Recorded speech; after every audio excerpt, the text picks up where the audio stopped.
Oke, baik. Selamat pagi, adik-adik mahasiswa semuanya. Kita ketemu lagi dalam semester ganjil untuk mata kuliah produksi benih tanaman hortikultura. Nah, di mata kuliah produksi tanaman hortikultura ini, saya Budwi Rahmawati SPMP, saya berkolaborasi dengan tim teaching saya ada 3, yaitu ada Bu Putri Santika dan Bapak Suwarti. Nah, khusus untuk saya, nanti adik-adik akan belajar tentang produksi benih pare, ya. Jadi produksi benih pare, saya pikir pare ini tidak asing ya buat kalian semua. Kenapa? Karena meskipun pare ini tidak banyak yang suka, tapi pare ini banyak manfaatnya. Baik, sebelum saya masuk ke produksi benih pare, alangkah baiknya nanti saudara mengenal dulu tentang pare. Nah, khusus untuk pertemuan kali ini, saya akan menyampaikan materi tentang pratanam dan tanam. Oke, kita masuk dulu ya ke pengenalan, karena biasanya kalau kita nggak kenal berarti kita itu nggak sayang. Makanya kenapa adik-adik itu nggak suka tanaman pare, nggak suka makan pare, karena adik-adik nggak kenal pare itu seperti apa. Nah, pare itu ada 3 jenis. Yang pertama adalah ada pare belut, kemudian yang kedua adalah ada pare hijau, kemudian yang ketiga adalah ada pare putih. Yang biasa adik-adik kenal biasanya adalah ini ya, pare hijau ini ya.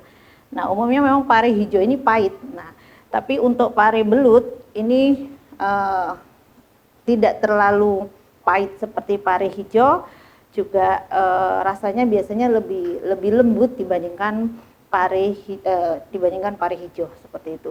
Dan untuk estetika, jadi untuk hiasan-hiasan kalau ada melakukan kegiatan produksi benih, pare belut ini sangat bagus. Oke, kita lanjut ya. Nah, untuk menanam menghasilkan benih pare-pare ini, maka yang pertama adik-adik harus memahami dulu tentang syarat tumbuh ketika adik-adik melakukan kegiatan penangkaran benih pare. Nah, syarat tumbuh adalah jenis tanah untuk tanaman pare itu yang pasti adalah tanahnya harus remah, lempung berpasir dan cukup bahan organik, kemudian aerasinya juga baik, kemudian tidak mudah tergenang air. Kenapa? Karena genangan air itu akan menjadi salah satu faktor penunjang untuk berkembangnya hama penyakit ketika adik-adik nanti tanaman pare itu sudah mulai besar. Kemudian pare ini biasanya bisa tumbuh di tanah jenis apapun, yang penting organiknya cukup. Kemudian dapat tumbuh di dataran rendah sampai dataran tinggi, jadi sampai 500 meter di atas permukaan laut. Kemudian kalau penanaman di dataran tinggi ini biasanya menghasilkan buah ukuran kecil dan tidak normal. Kenapa seperti ini? Mungkin nanti adik-adik coba searching dulu kenapa sih tanaman pare kalau di dataran tinggi itu ukurannya kecil atau tidak normal. Nanti kita diskusi di pertemuan berikutnya ya. Oke. Kemudian untuk derajat keasaman pH-nya adalah 5-6. Artinya ini cukup netral untuk tanaman pare agar pupuk yang diberikan pada saat kita melakukan budidaya pare itu bisa terserap sempurna. Kemudian air tersedia cukup dan tidak tergenang. Kemudian suhunya itu suhu optimal yaitu 18 sampai 24 derajat Celcius. Kemudian RH-nya adalah 50 sampai 70% dan curah hujannya adalah 60 sampai 200 mm per bulan. Nah, kemudian syarat tumbuh yang lain adalah bahwa budidaya pare itu yang harus adik-adik pahami itu sama dengan pare konsumsi maupun pare untuk benih. Jadi tidak ada pembeda budidayanya, cuman yang membatasi adalah antara pare konsumsi dengan benih adalah yang pertama adik-adik diisolasi ya. Jadi meskipun pare ini termasuk tanaman menyerbuk sendiri, tetap pada saat adik-adik itu nanti melakukan produksi benih harus ada isolasi jarak dan ada roguing. Kenapa? Karena pare itu bunganya kuning, ini akan sangat merangsang datangnya kumbang-kumbang sehingga nanti dia akan menjadi akhirnya ada persilangan kan gitu. Nah, ini harus hati-hati. Kemudian tanaman pare termasuk tanaman menyerbuk silang juga. Kemudian ini perantaranya lewat serangga tadi yang saya sampaikan, sehingga isolasi jaraknya biasanya adalah 1000 meter.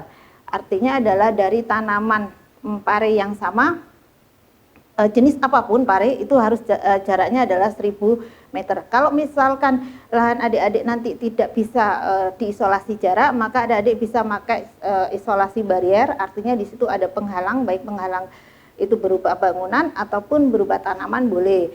Atau pakai isolasi waktu yaitu minimal 30 hari. Kemudian seleksi tanaman dilakukan pada saat fase pertumbuhan vegetatif, berbunga, fase berbuah yang meliputi keseragaman tumbuh, kemudian bentuk daun, warna bunga, bentuk buah dan lain-lain. Oke. Itu adalah syarat tumbuh. Kemudian kita lanjut, kalau kita sudah paham syarat tumbuh, maka kita mulai menyiapkan lahan seperti apa yang baik untuk pertumbuhan pare. Nah, pada saat saudara akan melakukan kegiatan penangkaran benih, persiapan yang harus dilakukan ada yang paling penting waktu tanam. Kenapa harus waktu tanam? Karena ini terkait dengan kebutuhan air tadi, kemudian pada saat polinasi jangan sampai curah hujannya tinggi dan sebagainya. Kemudian penetapan luas areal tanam ini juga penting sekali untuk bisa menghitung sebagai seorang pengusaha benih itu nanti jangan sampai kita menjadi rugi. Kemudian pengaturan volume produksi ini juga terkait dengan jumlah permintaan nanti di masyarakat. Kemudian pencarian pasar produksi juga harus kita ketahui apakah di wilayah Jawa Timur ini sukanya pare yang hijau, ataukah di Jawa Barat sukanya pare yang belut, ataukah mungkin di Sumatera ternyata paling banyak permintaannya adalah pare warna putih tadi. Jadi itu juga akan mengatur volume produksi kita. Kemudian pembuatan dan pelaksanaan jadwal kerja ini sangat penting sekali sebagai seorang pengusaha agar pasar kita itu tidak terjadi kekosongan produk seperti itu. Oke, lahan dimulai dengan pembukaan lahan. Nah, pembukaan lahan ini jadi nanti kalau lahan kita adalah bekas tanaman sebelumnya, maka jangan lupa dibersihkan dari gulma, kemudian dari sisa-sisa tanaman sebelumnya dan akar tanaman. Kemudian pengolahan lahan ini bertujuan adalah untuk mengubah struktur tanah yang bergumpal-gumpal menjadi struktur yang gembur, kemudian sesuai dengan perkembangan akar. Dan maaf itu saya salah ketik, jadi perkembangan akar dari pare, jadi bukan cabai hibrida ya, pare. Kemudian proses pengolahan tanah itu terdiri dari pembajakan, penggaruan, kemudian pencangkulan, bentuk bedengan kasar, pengapuran, pemupukan, dan pemasangan mulsa. Seperti itu. Oke, kita mulai dari awal, yaitu yang pertama adalah pembajakan dan penggaruan. Nah, pada saat kita membajak itu adik-adik boleh menggunakan pakai bajak tradisional, boleh pakai bajak modern ya. Kalau tradisional seperti menggunakan sapi kayaknya sekarang juga jarang ya. Apalagi kalau namanya pengusaha modalnya besar, saya pikir kalau pakai bajak sapi terlalu tinggi biayanya nanti. Jadi cukup menggunakan bajak yang modern, jadi pakai traktor, biaya di awal besar, tapi ini akan mengurangi biaya produksi untuk seterusnya seperti itu. Nah, dibajak untuk menggemburkan tanah, kemudian digaru, dan pengembajakan ini biasanya dilakukan 2 kali kalau memang lahannya itu lahan yang keras ya, cukup keras, atau bekas tanaman-tanaman yang tidak seperti jagung kayak gitu, itu bisa dilakukan 2 kali seperti itu. Kalau pakai padi, karena padi itu kemarin basah, sekarang kita butuh untuk lahan untuk dibuat bedengan, biasanya itu juga harus dikeringkan dulu kemudian baru dibajak. Nah, kemudian pembajakan ini nanti bisa setelah selesai bisa dilep, atau sebelum melakukan pembajakan nanti dilep untuk memudahkan proses pembajakan. Nah, setelah itu boleh juga dilakukan pencangkulan. Pencangkulan ini hanya untuk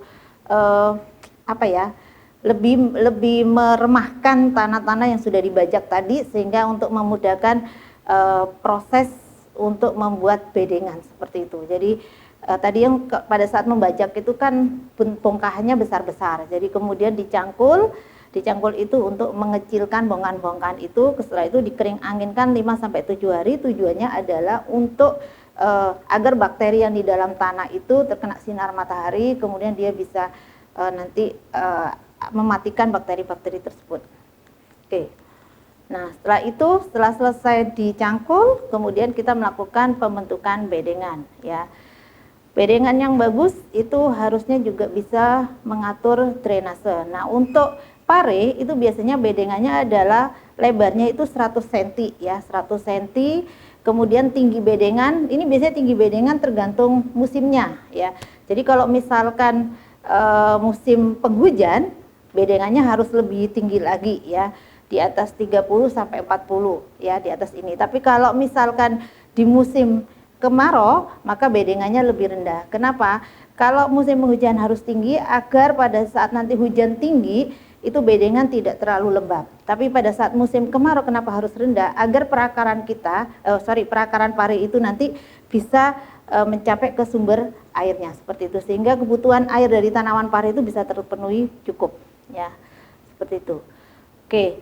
Nah, Jadi nanti hasilnya bedengannya kalau harusnya secara ya apa yang bagus, yang sesuai dengan SOP standarnya nanti begini ya, seperti itu.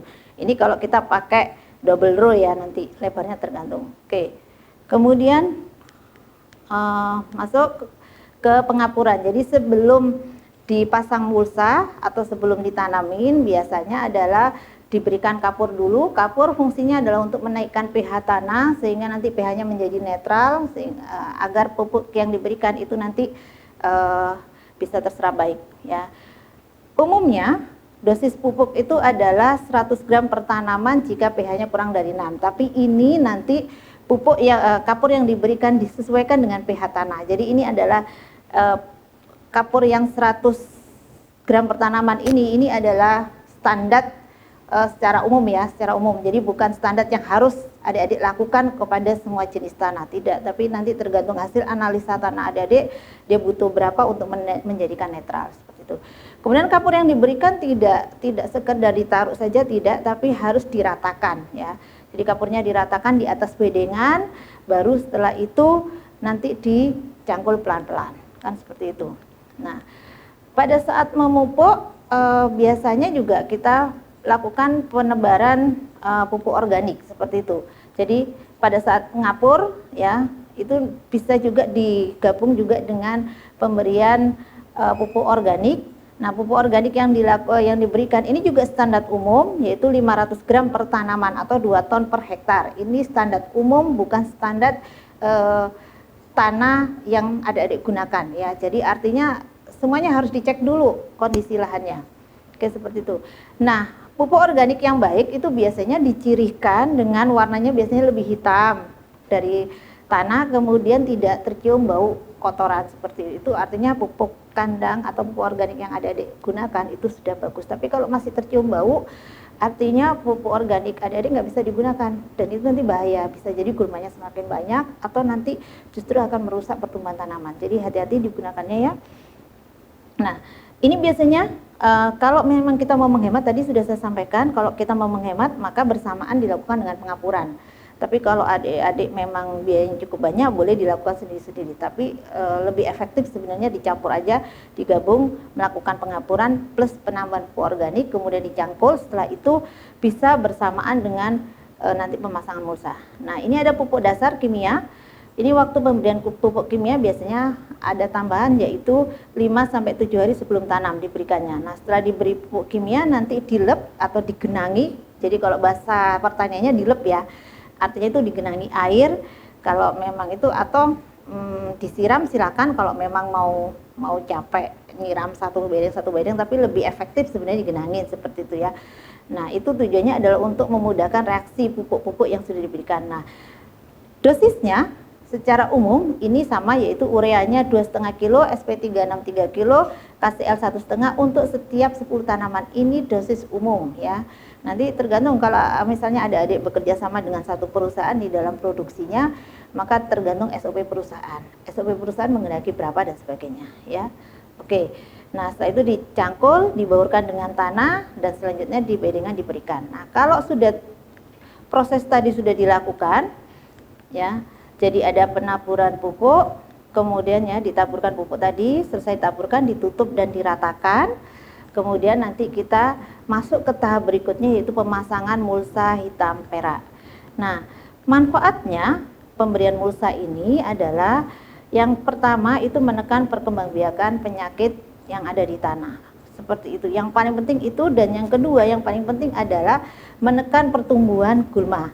Karena gulma ini sangat mengganggu di dalam proses produksi benih. Semakin banyak gulma, maka itu nanti hara yang diberikan kepada tanaman akan berebut. Kemudian yang kedua adalah biaya operasionalnya akan sangat tinggi ketika banyak gulma. Nah, jadi fungsi mulsa hitam perak adalah seperti itu. Kenapa harus pakai hitam perak? Karena dengan perak yang di atas itu nanti dia akan memantulkan cahaya ke tanaman, sehingga nanti akan membantu proses fotosintesis. Karena cahaya yang dipantulkan dari peraknya itu akan memaksimalkan sinar yang masuk ke tanaman. Kemudian hitamnya di bawah, agar hitam itu kan biasanya menyerap panas. Jadi panasnya yang ada di perak tadi itu bisa terserap dihitam, kemudian dikumpulkan, dia akan membuat hangat tanah yang ada di bawah mulsa seperti itu, sehingga itu nanti akan menekan pertumbuhan gulma dan bakteri yang ada di tanah. Oke, seperti itu. Nah, pemasangan mulsa yang bagus adalah bahwa harusnya nanti 2 orang, jadi di ujung-ujung itu dipasang dulu, dikunci, baru kemudian di pinggir-pinggir. Oke, jadi seperti itu ya. Jadi ini adalah yang pinggir sendiri. Kebetulan kalau contoh yang ini adalah bedengan yang kurang bedengan yang kurang bagus ya di dalam pengemburan tanahnya, jadi masih ada gerombol-gerombol.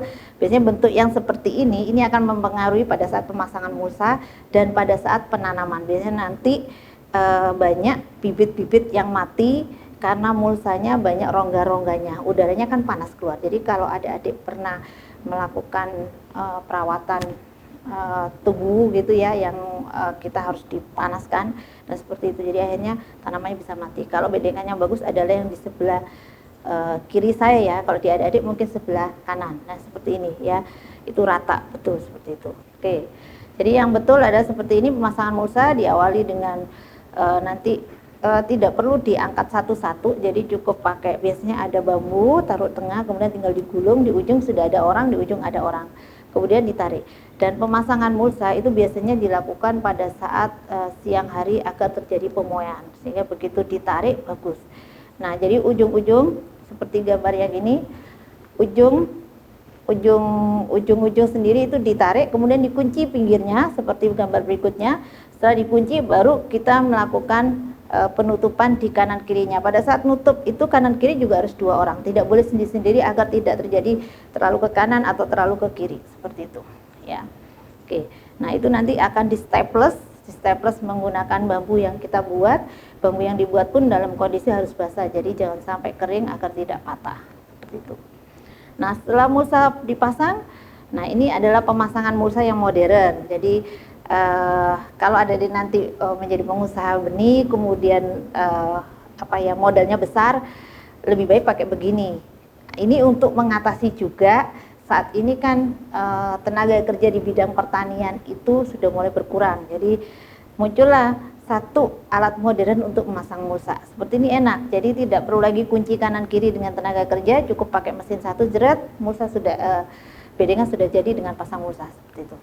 Nah, kemudian dilobangi alat pelobang mulsa yang paling sederhana bisa kita, ini kalau yang ini adalah kita beli sederhana, tapi ada yang paling mudah kita buat dengan pakai kaleng susu, kemudian di dalamnya ada kita berikan arang-arang yang panas seperti itu, tinggal ditaruh ya seperti itu.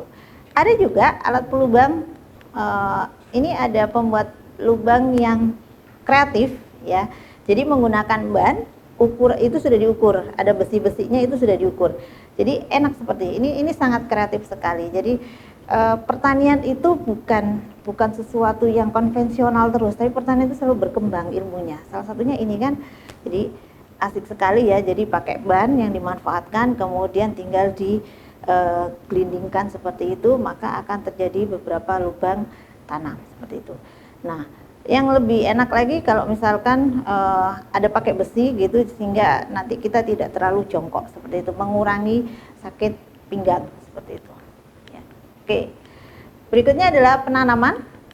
Ada 2 cara yang dilakukan penanaman di dalam produksi benih pare, karena bijinya besar, bisa juga tanam langsung. Tapi resikonya adalah bahwa pada saat tanam langsung, adik-adik biasanya harus memberikan jumlah penyediaan benihnya lebih besar, karena dikhawatirkan pada saat kita tanam langsung nanti ada busuk, kemudian dimakan tanaman-tanaman yang ada di hama-hama yang ada di dalam tanah seperti itu ya. Jadi tanam langsung seperti itu kalau tanam langsung adalah 2 benih per lubang nanti ya. Atau juga cara tidak langsung, artinya adalah bahwa disemaikan. Nah, kalau disemaikan ini nanti adik-adik bisa benar-benar tahu mana bibit yang bagus dan mana bibit yang tidak bagus. Nah, ini cara penghitungannya, kebutuhan benihnya sudah saya munculkan di sini. Misalkan 1 hektar, jarak tanamnya 1x1. Kemudian lebar bedengannya pakai 150, panjang bedengannya 10 meter, maka kebutuhan bijinya direkomendasikan kurang lebihnya adalah 9.735 benih. Nah, jumlah ini nanti yang disediakan ini nanti ditambah 10% sebagai sulaman untuk bibit ya. Jadi nanti kurang lebih 2,1 kilo kalau bobot 1000 butirnya sesuai dengan standar ya. Seperti itu. Ini dibibitkan seperti ini. Bibitkan, kemudian kalau sudah ada 2 daun baru dipindah ya nanti ya. Nah, persemaian ada beberapa cara, bisa semai menggunakan kotak-kotak lubang gini. Jadi bisa bekas kotak telur itu bisa adik gunakan untuk sebagai kotak persemaian, boleh seperti itu. Jadi nanti disebar langsung di situ, atau nanti jadi seperti ini ya, jadi kotak itu. Nah, sebelum disemai itu direndam dulu di atonik. Atonik ini adalah ZPT untuk perangsang tumbuh. Jadi agar cepat tumbuhnya, karena pare ini termasuk biji dengan kulit yang agak keras seperti itu. Jadi direndam dulu agar dia cepat muncul nanti calon daunnya ya, permulaan seperti itu. Kemudian atau persemaian di lapang, jadi nanti membuat bedengan yang besar, kemudian nanti kita buat sosis itu media polybag kecil-kecil yang untuk dipakai pembibitan seperti itu ya. Jadi diperam dulu, setelah diperam keluar radikulanya sedikit, maka kemudian dipindahkan ke sosis-sosis yang kita siapkan di lahan seperti itu ya. Jadi diperam seperti ini, gambarnya kayak di tengah. Nah, setelah keluar radikula kecil seperti ini, baru nanti dipindahkan ke sosis-sosis bedengan ya, seperti itu. Jadi tadi setelah diperam, kemudian disemai ya, tahap-tahap persemaiannya adalah seperti ini ya. Jadi nanti benih dari pare itu dilukai dulu kecil. Tolong hati-hati pada saat adik-adik nanti melukai benih pare. Kenapa?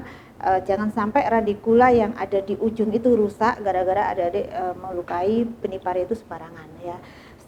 Kenapa harus dilukai? Karena benih pare itu kulitnya sangat tebal, sehingga kalau tidak dilukai maka air tidak akan terserap. Kalau tidak terserap maka tidak akan terjadi proses perombakan cadangan makanan dan tidak akan muncul radikula atau plumulanya seperti itu.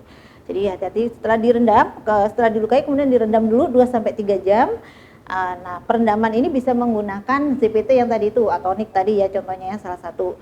Nah, setelah itu baru dibungkus pakai kertas basah dan dibiarkan. Nah, dibiarkan biasanya 2 hari itu sudah muncul radikulanya ya. Kalau sudah muncul radikulanya sedikit putih tadi itu, baru dipindahkan ke bedeng-bedeng persemaian. Nah, ini adalah gambar bedeng tahap selanjutnya ini adalah gambar bedeng persemaian yang untuk pare biasanya. Jadi bisa adik-adik buat bedengan, kemudian buat sungkupan ini bisa pakai bambu. Nah, bedengan persemaian seperti ini biasanya hanya digunakan untuk 1 kali tanam saja, karena memang bahannya tidak awet ya seperti itu. Jadi dibuat kemudian disusun sosisnya, nah kemudian dibuat kerangka, dan di atas kerangka nanti ditutup dengan plastik ya. Nah, plastik ini nanti harus dibuka adalah pada pagi hari. Nah, pagi hari dibuka, kemudian pada saat malam hari ditutup kembali agar suhu di dalam sungkup itu terjaga. Kalau di malam hari tetap dibuka, dia kedinginan kan gitu. Tanaman juga bisa kedinginan ya. Jadi nanti dia nggak tumbuh nanti, kasihan. Oke, seperti ini adalah tahap-tahapnya setelah kita rangkum seperti itu untuk penyemaian. Persiapannya benih direndam, kemudian dibuat lubang tanam, diisi benih yang ada radikulanya per polybag, disiram, kemudian diperam, dan setelah tumbuh baru dipindah ya. Oke, ini pemeliharaan. Nah, sungkup dibuka ya tiap pagi sampai jam 10, kemudian pada siang hari sungkup ditutup sampai malam hari untuk mencegah serangga dan menjaga suhu di dalam di dalam pembibitan, bedeng pembibitan. Nah, setelah keluar daun sejati, bibit dilatih untuk mendapatkan sinar matahari lebih banyak. Jadi yang tadi cuma sampai jam 10 nanti akan lebih banyak lagi dibukanya, jadi bisa sampai siang seperti itu. Nah, tolong dijaga kelembapannya dari tanah tersebut, jadi dicek terus setiap hari. Kalau memang kering harus disiram, tapi kalau masih basah jangan sering-sering disiram, nanti bisa busuk ya seperti itu. Kemudian tetap disiangin, jangan sampai gulma yang ada di sekitarnya itu muncul ya. Kemudian dipupuk ini adalah pupuk pelengkap cair, biasanya pada umur 15 sampai 18 HST, tapi tergantung dari SOP perusahaan. Kalau perusahaan menghendaki dipupuk pada saat disemai ya dipupuk, kalau tidak ya nggak apa-apa seperti itu ya. Jadi hati-hati. Kemudian sortasi bibit 1 minggu sebelum pindah tanam perlu dilakukan sortasi bibit untuk mendapatkan pertumbuhan yang sama. Artinya ada lokasi yang harus diselang-seling sehingga sama-sama mendapatkan matahari pagi seperti itu. Oke. Nah, Kemudian setelah umur kurang lebih 10 hari setelah semai dan telah muncul akar, itu biasanya nanti dilakukan pemindahan ke lubang tanam yang sudah disiapkan. Nah, ini 10 hari setelah tanam ini adalah standarnya, tapi yang pasti biasanya adalah kalau sudah keluar 2 daun ya. Perhatikan pada saat adik-adik melakukan pemindahan lubang tanam, jadi cek betul jangan sampai sosis yang dipindahkan itu lebih rendah daripada lubang yang dibuat. Kalau adik-adik gejiknya nanti terlalu dalam, maka berikan dulu tanah baru dimasukkan sosis-sosis yang tadi, sehingga nanti itu paling tidak antara sosis dengan ini akan sejajar seperti ini ya, seperti itu. Jangan terlalu ke bawah.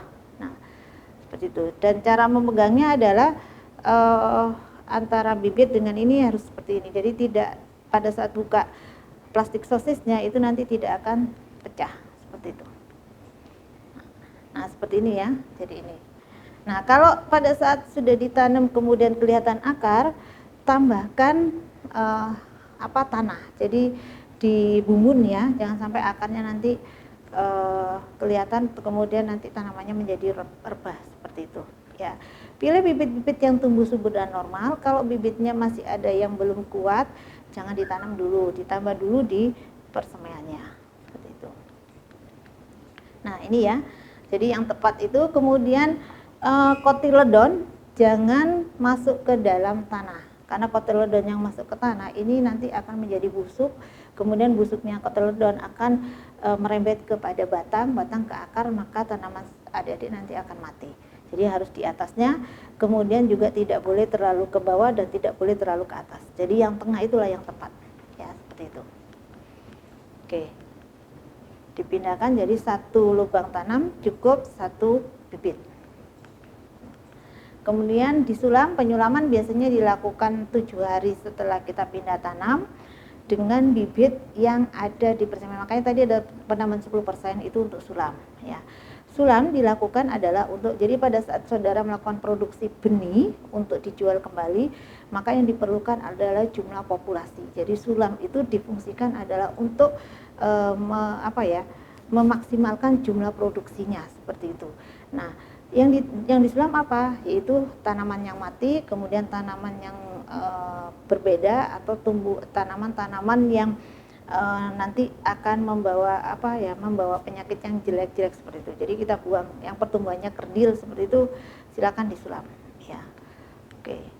Oke, itu adalah pratanam dan tanam. Oke, kita lanjut kepada pemeliharaan. Setelah kita menanam sudah cukup bagus, maka agar lebih maksimal lagi tumbuhnya, maka jangan lupa dipelihara. Pemeliharaan meliputi adalah pertama pemasangan ajir. Kenapa harus dipasang ajir? Karena tanaman pare itu adalah tanaman yang merambat. Jadi pembuatan ajir itu macam-macam untuk tanaman pare. Boleh pakai ajir yang silang itu pakai seperti bambu. Ada kalau misalnya mau estetika dibikin model nanti di tengah-tengah bisa lewat juga boleh segala macam. Nanti saya tunjukkan ya model-modelnya. Oke. Nah, ini yang tadi ajir. Kalau misalnya adik-adik mau buat kebun adik-adik bisa dipakai untuk selfie segala menjadi produksi benih plus selfie, maka bisa dibuat model ajirnya ada seperti ini, tegak lurus, kemudian di tengah ada, nanti dirambatkan ke atas, maka buah pare bisa turun ke bawah. Jadi gelantong-gelantong gitu. Apa ya kalau bahasa Indonesia yang gelantong ya? Bergantungan gitu ya. Seperti itu. Nanti jadi bisa bagus. Nah, biasanya kalau pakai ajir bambu itu panjangnya 175 sampai 200 seperti itu. Kemudian lebarnya 2 sampai 4 cm seperti itu. Nah, pemasangan ajir yang bagus kapan? Pemasangan ajir yang bagus itu udah 7 hari setelah tanam ya, agar tidak merusak akar. Kalau lewat dari situ akarnya sudah memanjang, kemudian nanti pada saat adik-adik memasang ajir bambu ke tanah jeret ternyata akarnya kepotong, maka itu akan menyebabkan tanaman adik luka dan mati. Nah, bisa juga pakai model ajir satu baris seperti ini. Jadi pakai satu baris, jadi tanamannya satu kemudian satu tunggal gitu saja boleh, atau pakai model 2 baris seperti ini. Jadi ini ada kemudian di tengah dikasih. Nah, di tengah dikasih itu artinya nanti bisa merambat ke sini. Tapi ini untuk produksi benih yang benih pokok maupun benih sebar boleh. Tapi kalau nanti benihnya benih dasar, Model begini tidak boleh, karena kita kan harus ngecek satu-satu per tanaman, ya. Karena benih dasar itu nanti menjadi tetua kembali. Oke, seperti ini pemasangan ajir yang betul adalah, tolong diperhatikan, kalau bambu itu di tengahnya kan ada ya, ada bagian luar, ada bagian dalam. Nah, pada saat adik-adik memasang ajir, kalau bagian dalamnya di sisi dalam, maka di sisi dalam semuanya. Jangan ada yang satu di sisi dalam, satu di sisi luar. Jadi pada saat kita bertani pun kita tetap memperhatikan estetika, keindahan kita bertani, ya seperti itu. Oke, nah seperti itu, jadi bisa langsung kanan kiri boleh seperti ini modelnya, boleh, atau boleh satu-satu seperti ini, ya. Nanti kalau yang satu-satu seperti ini, perambatan nanti bisa dilakukan. Di sini ada penambahan tali PE. Nah, tali PE itu bisa 2 kali. Jadi bisa yang di berapa ya, kurang lebih 30 cm dari bawah, kemudian nanti tambah lagi yang kedua. Nah, itu tali PE, jadi bisa parinya merambat ke tali PE, dirambatkan ke tali PE seperti itu. Kemudian pemasangan ajir, nah ini yang tadi itu yang dibentuk, jadi ada bambu ke atas begini boleh. Atau kalau misalnya nggak pakai bambu, boleh yang tadi itu bisa pakai tali PE atau tali rafia, yang penting kuat, nggak apa-apa, boleh silakan, ya. Biasanya ini cocoknya untuk pari-pari yang pahit, jadi pari hijau, pari putih seperti itu ya. Oke, jadi boleh. Jadi mau macam-macam silakan. Nah, kalau yang modelnya tadi dibentuk ada seperti hiasan, biasanya bedengannya itu jarak antara bedengan lebih kecil, karena itu hanya khusus untuk air. Tapi di sebelahnya itu lebih lebar, artinya proses perawatan itu dilakukan di sebelahnya. Jadi tidak melewati tengah, boleh. Itu. Nah, kemudian disiangin jangan lupa, meskipun pakai mulsa itu biasanya juga ada banyak gulma-gulma di sampingnya. Jadi gulma yang di pinggir-pinggir ini jangan dilupakan, dia harus tetap dibersihkan agar tanaman kita juga sehat, kemudian nanti bisa produksi juga tinggi, kan gitu ya. Dan kemudian perawatan berikutnya, pemeliharaan berikutnya adalah pengairan. Hal yang perlu diperhatikan pada saat pengairan adalah pengairan itu tidak boleh berlebih. Artinya bahwa tanaman hortikultura itu semuanya butuh air, tapi airnya harus secukupnya sesuai pertumbuhannya. Sesuatu yang berlebih kan selalu tidak bagus, kan begitu ya. Oke, nah biasanya kalau masih umur 0 sampai 25 HST itu pengairannya 1 sampai 2 kali saja cukup seminggu ya. Tapi kalau 25 sampai 45 itu bisa lebih dari itu ya, silakan. Jadi seperti ini, pengairan boleh dilakukan dengan cara dilep. Jadi digenangin dulu sampai tingginya hampir sama dengan mulsa, dibiarkan dulu, setelah bedengan itu terserap airnya baru air dibuang seperti itu ya. Oke. Nah, berikutnya adalah pengikatan dan pewiwilan. Kenapa perlu diwiwil? Kita kan satu yang harus ada diingat ya, kita produksi benih, bukan produksi konsumsi. Karena kita produksi benih, maka kita butuh benih yang bernas, benih yang sehat, benih yang ukurannya sama. Nah, pada saat saudara melakukan kegiatan produksi benih pare, maka proses pewiwilan ini wajib dilakukan agar nanti calon benih kita dihasilkan dari buah yang di bagian atas. Kalau buahnya bagian bawah ini biasanya nanti pada saat musim hujan kena air biasanya menjadi lebih busuk cepat. Yang pertama begitu. Yang kedua adalah jika bunga atau buah, calon buah yang dibawa dipelihara dulu, tidak diwiwil, maka ini akan mempengaruhi jumlah buah yang di atas. Karena makanan semuanya fokusnya adalah ke bawah. Kalau fokusnya sudah ke bawah, maka yang atas itu tidak akan maksimal mendapatkan makanan. Jadi akhirnya calon bunga tidak banyak yang tumbuh. Kalau calon bunga nggak ada yang tumbuh, maka calon buahnya pasti berkurang jumlahnya, seperti itu. Nah, biasanya yang diwiwil adalah cabang 1, 2, 3, dan 4 atau kurang lebih 30 cm dari tanah, seperti itu ya. Oke, untuk merangsang pertumbuhan tunas-tunas baru sehingga buah parinya akan banyak. Oke, wiwil pangkas sama ya. Biasanya pemangkasan itu untuk cabang yang dibuang ya, dipotong seperti itu. Oke. Kemudian berikutnya adalah pemupukan susulan. Pemupukan susulan ini pupuk yang diberikan ini yang saya sampaikan adalah standar umum ya. Sekali lagi, semua pupuk yang saya berikan, obat yang saya sampaikan di kuliah kita hari ini adalah standar umum. Kalau adik-adik nanti bekerja sama dengan perusahaan A, maka SOP-nya bisa sesuai dengan perusahaan A, seperti itu ya. Nah, pupuk susulan, kalau pupuk susulan 1-2 itu biasanya diberikan pada jarak kurang lebih 15 cm dari lubang tanam karena akar itu belum panjang. Tapi kalau sudah pupuk 3-4 maka diberikan kurang lebih 20 cm dari lubang tanam karena perakarannya sudah mulai berkembang ya. Oke. Nah, berikutnya adalah pengendalian hama dan penyakit tanaman. Ini adalah masalah yang paling besar pada saat kita melakukan kegiatan produksi benih hortikultura. Jadi produksi benih hortikultura sangat menjanjikan, tapi karena menjanjikan itu biayanya besar, karena penyakitnya pasti besar, banyak sekali. Yang pertama adalah penyakit yang utama, hama yang utama di tanaman pari itu adalah ulat graya. Ulat graya itu pemakan daun, biasanya dia munculnya malam hari, biasanya karena muncul malam hari biasanya petani suka nyemprotnya di malam hari. Seperti kalau siang hari mereka bersembunyi di dalam tanah. Ya. Pengendaliannya boleh mekanis, boleh biologis ataupun kimia. Tapi biasanya dianjurkan terlebih dahulu adalah dengan cara mekanis dan biologis. Nah, ulat graya itu seperti ini. Cantik ya ulatnya cantik. Pasti gemes itu kan ngelihatnya kan. Seperti itu. Jadi ini munculnya itu malam hari. Jadi nggak ketahuan, tiba-tiba besok pagi daun parinya itu sudah habis seperti itu. Mohon maaf, ulatnya tidak berada di daun pari. Ini daunnya sepertinya daun terong kayaknya, seperti itu. Tapi sama ulatnya. Itu adalah masalah umum di tanaman hortikultura. Yang berikutnya adalah lembing.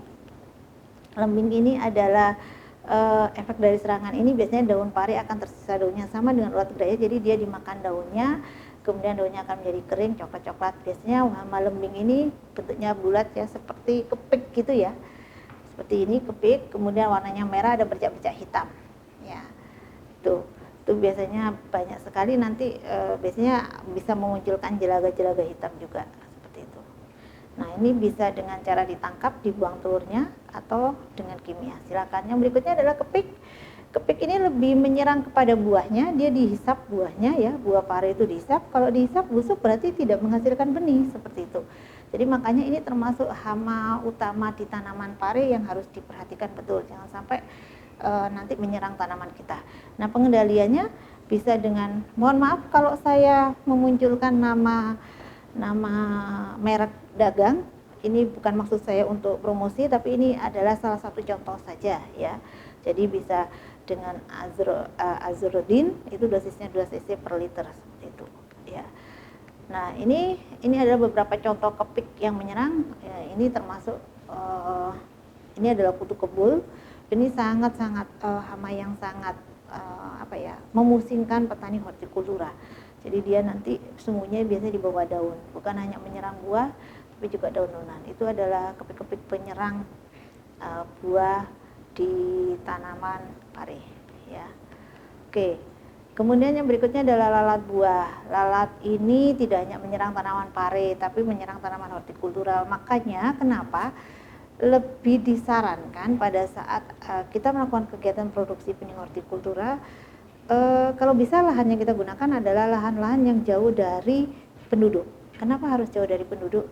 Karena rata-rata penduduk itu kan misalnya ada tanaman buah, suka makan buah-buahan, maka itu akan mengundang juga lalat-lalat ke lahan kita, seperti itu, lalat buah ke lahan kita. Dan itu kalau sudah dia menancapkan telurnya, maka akan keluar belatung itu akan merusak buah. Jadi lalat buahnya seperti ini ya, gambarnya aja yang besar padahal kecil. Nah, ini seperti ini, jadi dia nanti dia tidak menghisap apapun, tapi dia menyimpan telurnya di buah, seperti itu. Nah, oke. Kemudian ada walang sangit. Walang sangit ini juga menghisap buah pari sehingga nanti buah parinya menjadi busuk. Oke, berikutnya adalah, setelah itu adalah hama-hama utama, kita masuk ke ke penyakit tanaman pari. Penyakit tanaman pari yang utama adalah ada Anthranoxa. Anthranoxa ini juga penyakit di hortikultura lainnya ya, di cabai juga ada seperti itu.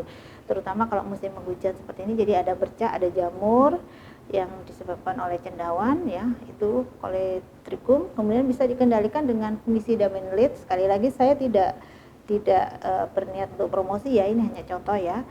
Ini fungisida benelit ini biasanya khusus untuk jamur dengan dosis 2 gram per liter. Jadi seperti itu ya nanti antraknos. Kemudian ada embun tepung. Embun tepung ini biasanya menyebabkan jelaga ini menutupi. Kalau tanaman pare nanti ada embun tepung, maka proses fotosintesis akan terhambat karena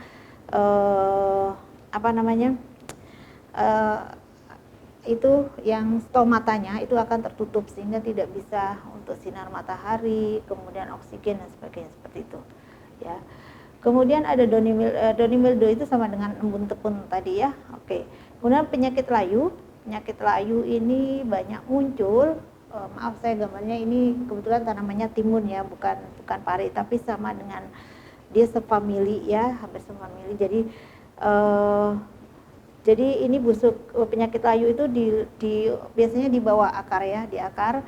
Nah ini biasanya mengatasinya dengan cara menyiramkan fungisida benelit, atau kalau enggak ini tanamannya menggunakan mulsa itu biasanya kan kelihatannya kering, padahal dalamnya itu lembab. Makanya hati-hati pada saat adik-adik produksi benih dengan menggunakan mulsa, jaga betul, lihat betul kondisi tanahnya. Nah, kalau sudah ada satu tanaman yang kena penyakit layu, buka dulu mulsanya agar terkena matahari, buka kemudian diberi kapur. Setelah itu biarkan dulu mungkin 2 hari, baru kemudian dipasang lagi mulsanya. Ini untuk menghindari penyakit layu yang akan menyerang hampir semua tanaman di lahan kita. Ya, seperti itu. Oke, mungkin itu pertemuan kita hari ini untuk pratanam dengan pemeliharaan tanaman. Ada pertanyaan, mungkin nanti pertanyaan bisa disampaikan pada saat kita diskusi ya. Baik, terima kasih. Semoga apa yang saya sampaikan hari ini bisa memberikan manfaat lebih buat adik-adik di dalam proses produksi benih pare. Selamat siang. Assalamualaikum warahmatullahi wabarakatuh.